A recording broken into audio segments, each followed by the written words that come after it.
Nu, sveiki! Turpinām stāstus par puķiem un to maģiju. Šodien mums būs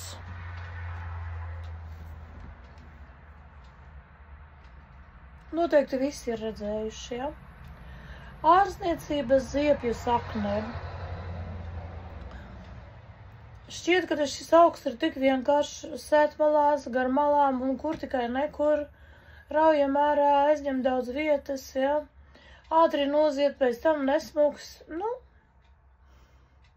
katram savs skatījums un sava gaume. Smaržo pat ļoti, bet viņam ir interesanta vēsture, tāpēc parunāsim par šo. Saponaria officinalis ir tās latīniskais nosaukums. Tas ir daudzgadīgs augs. Patiesībā nosaukumu ir ļoti daudz, sevišķi, ja tulko no angļu valodas. Gan parastā ziepju zāle, lēkājošā ziepju zāle, vārnu ziepes, savvaļas saldais Viljams, pat tāds ir nosaukums. Kopumā ir kaut kur 20 dažādas sugas. Tātad saponārija ir atvasināts no latīņu valodas vārda sapon. Sapon nozīmē ziepes. Tāpat kā tās vispār pieņemtais nosaukums, tā ir noderīga tīrīšanā. No tā pašā latīņu vārda atvasināts toksiskās vielas saponīna nosaukums.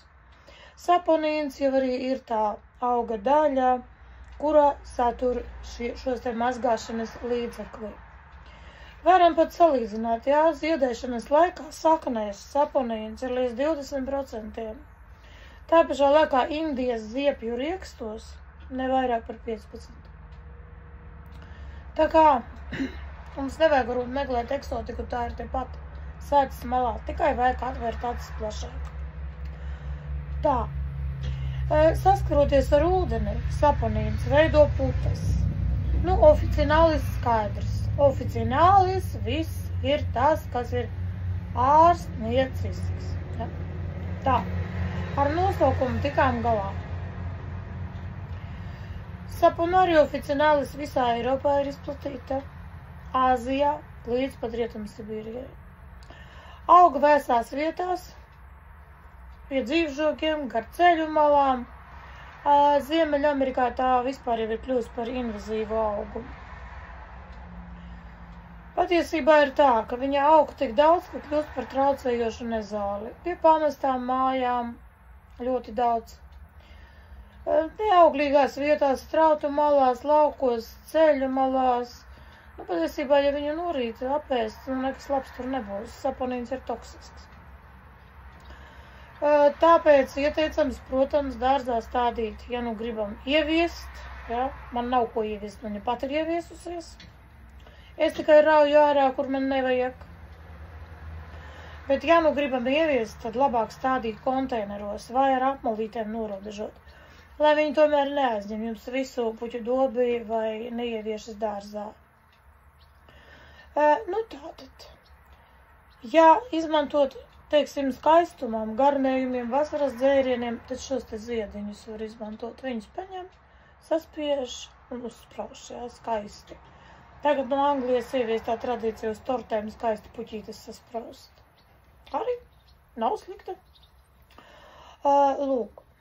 Bet, ja izmantot tīrīšanas līdzekļus, tad ir jārok ārā saknes. Saknes vislabāk ir izrakt agri rudenī, ja?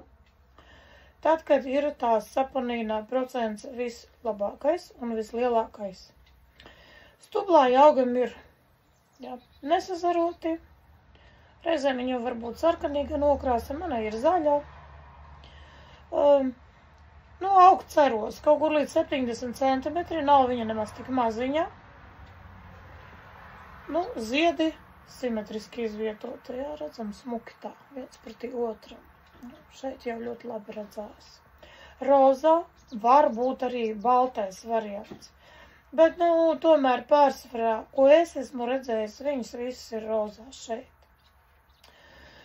Ziedi atveras vakaros un paliek atvērti 3 dienas, katrs ziediņš.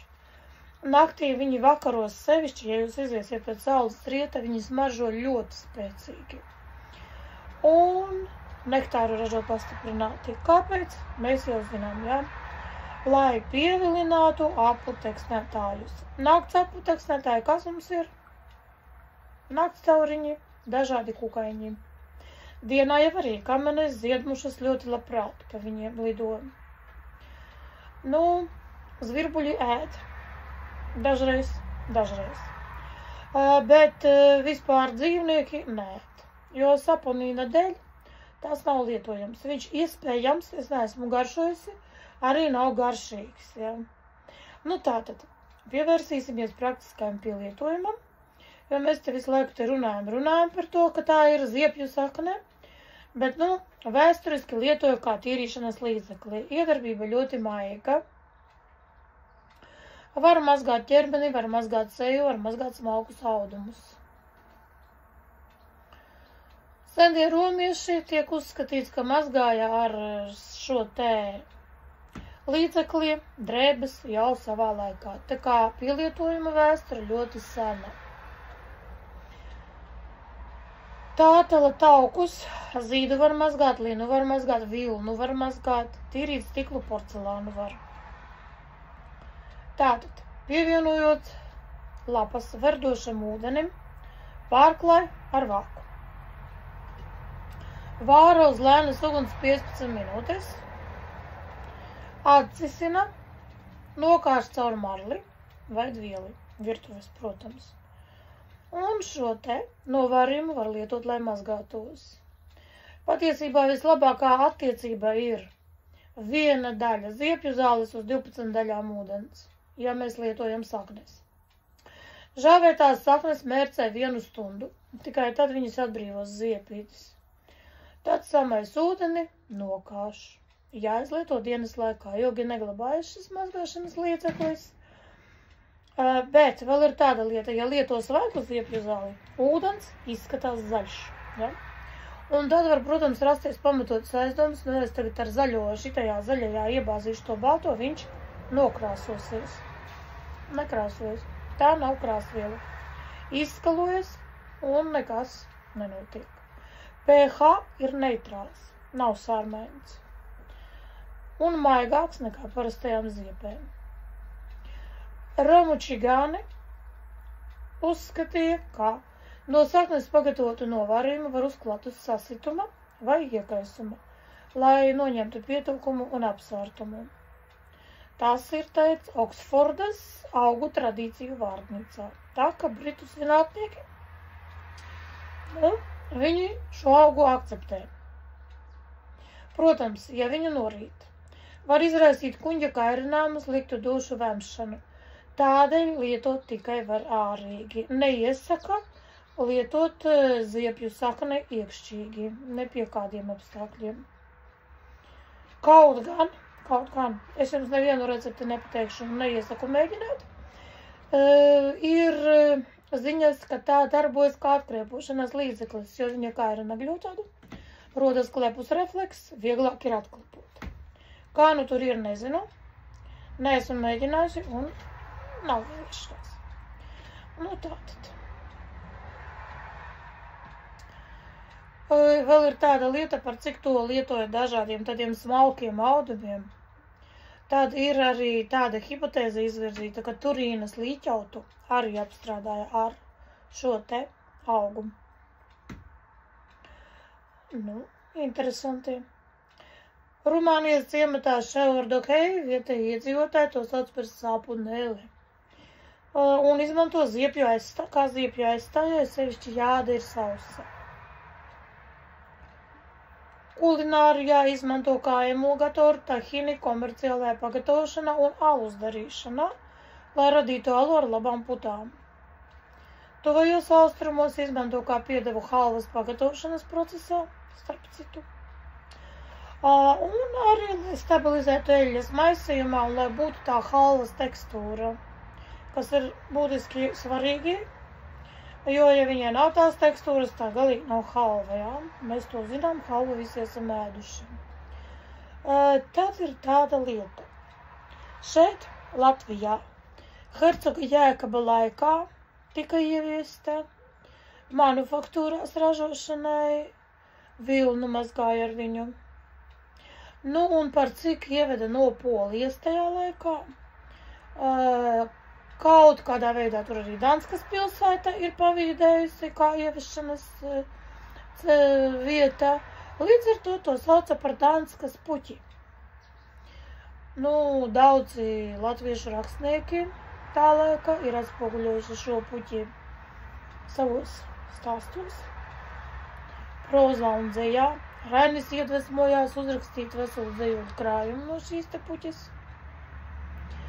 Tā kā pie mums, nu, tātad vietējais nosaukums būtu Danskas puķe. Tālūk. Tagad parunāsim par maģiju. Okultisma, burvestību un maģijas lietojums folklorā saistīts ar aizsardzību, spēku un dziedināšanu. Izmanto dažādās augu maģijas burvestībās, mīlestības maisījumos, možo maisiņos, amuletos, burkās, piekariņos. Mazās burciņas spēļģārajā. Parādīšu, kā izgatavot tādus arī. Nu, vārdu sakot, organisks augs rituālos, ceremonijās, maģiskām burvestībām, alternatīvās reliģiskās praksēs. Vikānismā izmanto ļoti daudz augus, tā kā arī. Tas ir labs maģiskai attīrīšanai un izmantoja, lai aizsargātos no burvestībām. Varbūt tāpēc, ka viņu izmantoja mazgāšanā, kā attīrīšanas līdzekli. Nu, un šo te sakni senajā Mezopotāmijā lietoja, lai noņemtu nobūrumu. Turpat ir saglabājies tāds rituāls ar visu aprakstiņu, un turpat ir teikts, lai ziepju zāle, kas piepilda zemi, mani attīra.